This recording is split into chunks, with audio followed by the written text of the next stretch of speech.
managers around the league, according to reports, executives are keeping a close eye on Kyrie in hopes of swaying him to jump ship next summer. And with the Celtics just 4 games into the season, there is plenty of time for swaying. A healthy Boston team, early favorites to come out of the East this season. What's your reaction to this, Nick? Well, if I may do my best Chris Carter impersonation, I am not surprised. I was not surprised at all, because this is what I've been saying. Like, Kyrie did that commitment ceremony to Boston. It was beautiful. It was lovely. I enjoyed seeing it. And then he played in New York, a game you were at, and after the game, told anyone that would listen, oh, yeah, I really thought about signing in New York. He ain't never been a free agent, by the way. Never once in his career been a free agent. So he just said, I really thought about it. Yeah, of course. Why would I not think about it? But, you know, I'm committed to Boston. Why would I want to leave here? Okay. I think that right now he thinks he's staying in Boston. I think that there was another very interesting nugget in that article by Brian Windhorst, who is as plugged in as anyone in the league this side of Adrian Wojnarowski, where he said there's a little skepticism, or at least uncertainty, whether or not Boston would offer Kyrie the full 5-year max. And if you might be looking for an exit path, if you're Kyrie, from that commitment, if Boston doesn't offer me the full max, then if I'm Kyrie, I can say, well, yeah, I was committed if you guys respected me. Now, even if they offer him the full max, I don't think Kyrie knows where he's playing basketball next year.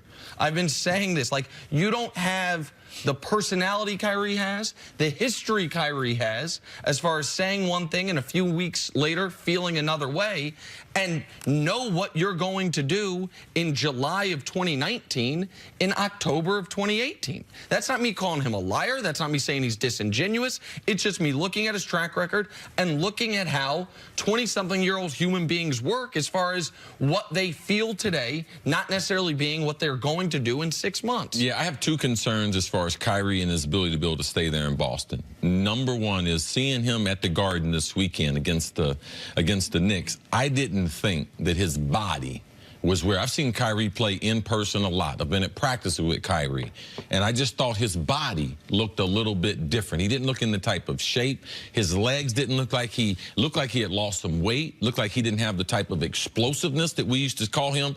As far as someone under 6 foot, the best finisher at the rim in the NBA. When was the last time we seen him with some of those finishes? So that right there I'm concerned about, and I'm concerned about the style of play. Because in Brad Stevens, if he's at his best, his offense is a movement offense where Kyrie is an isolation, take it off the bounce, I'm pretty, I'm the best handler that's ever played in the NBA. So there's a conflict in style.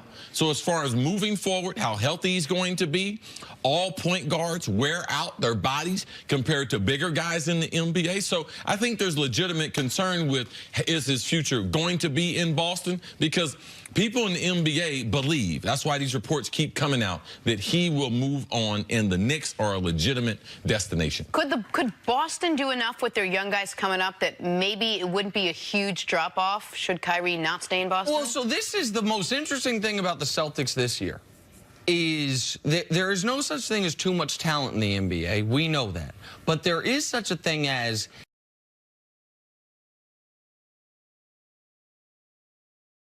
it being more difficult to coach this much talent than as opposed to knowing a team. You know what's been a really easy team despite all the drama to coach the last year?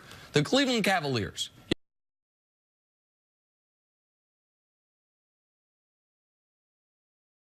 You know why? Because they had one player you could rely on in LeBron. Everybody else just tried to do one thing well and have LeBron figure it out.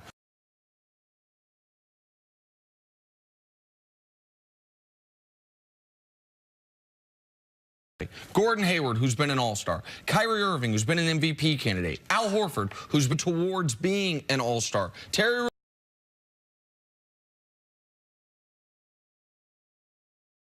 Rozier, who is a very good backup guard who wants a big contract. Marcus Smart just got a big contract.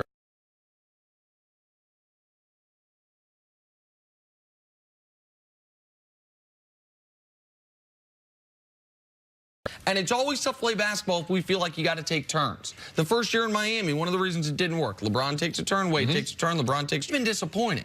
I mean, Toronto came out of the gates smoking. Blazing.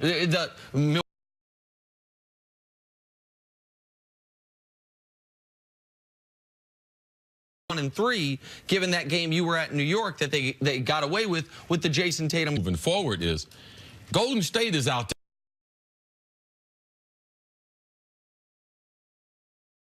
there in the West. And if I'm going to play them, I would like to have someone like Kyrie. Evolves, those are the questions and stuff that are going to play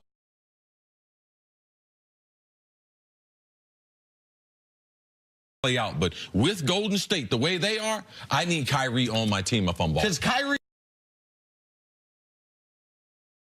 is the only guy on the Celtics that you know the finals are not too big for. You hit it and made it. But if that becomes